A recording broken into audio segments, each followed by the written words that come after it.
Snacks Chinese pakoda தான் பண்ண போகிறேன். அதுக்கு தேவையான பொருட்கள் வாங்க பார்க்கலாம்.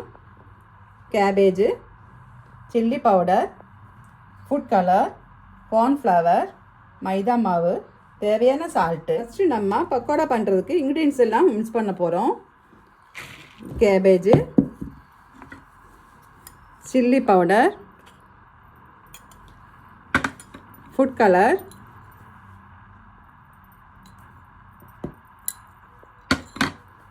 கார்ன்ஃப்ளவர் 2 ஸ்பூன் போட்டுக்கலாம்.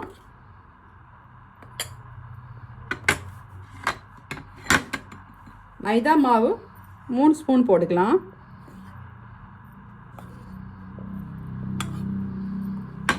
தேவையான அளவு சால்ட்டு போடலாம்.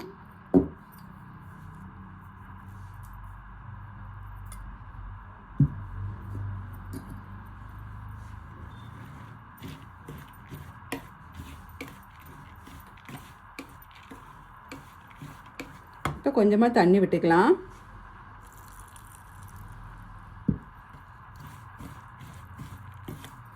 தண்ணி விட்டு நல்லா கிளறி விட்டுக்கணும். தண்ணி கொஞ்சம் கொஞ்சமாக தான் விடணும்.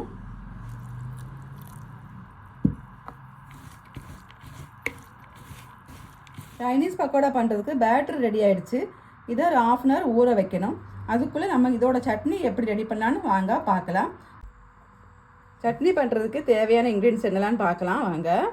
Garlic, tomato sauce, soya sauce, schezwan sauce, chilli flakes, vinegar.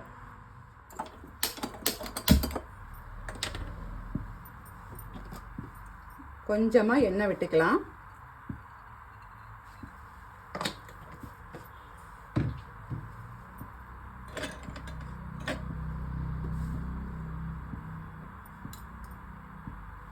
கொஞ்சம் கார்லிக் போட்டுக்கலாம்.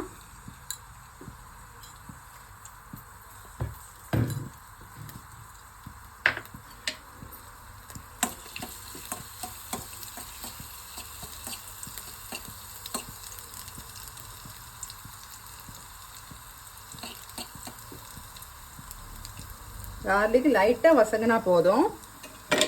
அப்புறமா சாஸ் ஊற்றிக்கலாம்.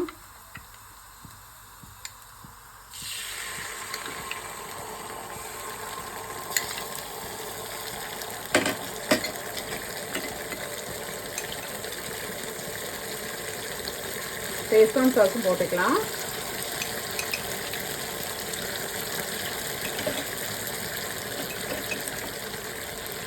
ரெண்டு ஸ்பூன் சோயா சாஸ் போட்டுக்கலாம்.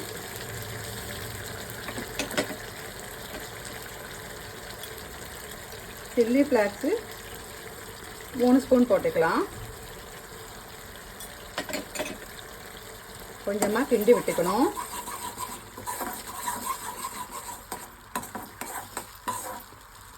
கார்ன்ஃப்ளவர் கொஞ்சம் தண்ணியில் கரைச்சி ஊற்றிக்கலாம்.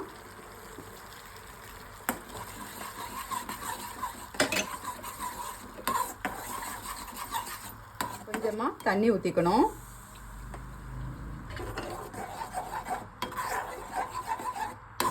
லைட்டாக கொதி வந்ததும் கேஸ் ஆஃப் பண்ணிக்கலாம். சட்னி ரெடி ஆகிடுச்சு. அடுத்தது நம்ம பக்கோடாவை ஃப்ரை பண்ணிக்கலாம்.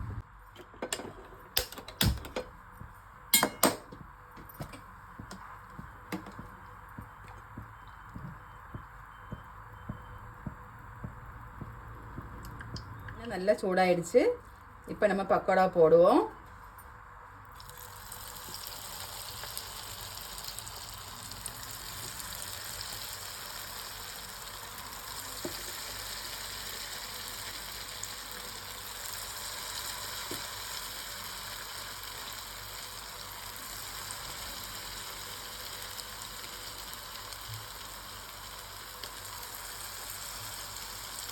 கேஸை சிம்மில் வச்சுக்கணும். கொஞ்சம் திருப்பி போட்டுக்கலாம்.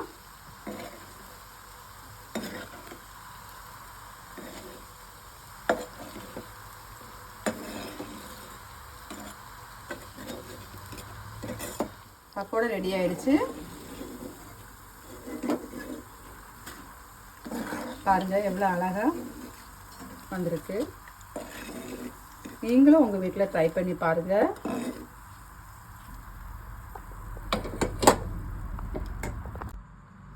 சைனீஸ் பக்கோடாவும் சட்னி ரெடி ஆகிடுச்சு. இந்த வீடியோ பிடிச்சிருந்தா லைக் பண்ணுங்கள், ஷேர் பண்ணுங்கள், கமெண்ட் பண்ணுங்கள், மறக்காமல் சப்ஸ்கிரைப் பண்ணுங்கள். தேங்க்யூ ஃபார் வாட்சிங்.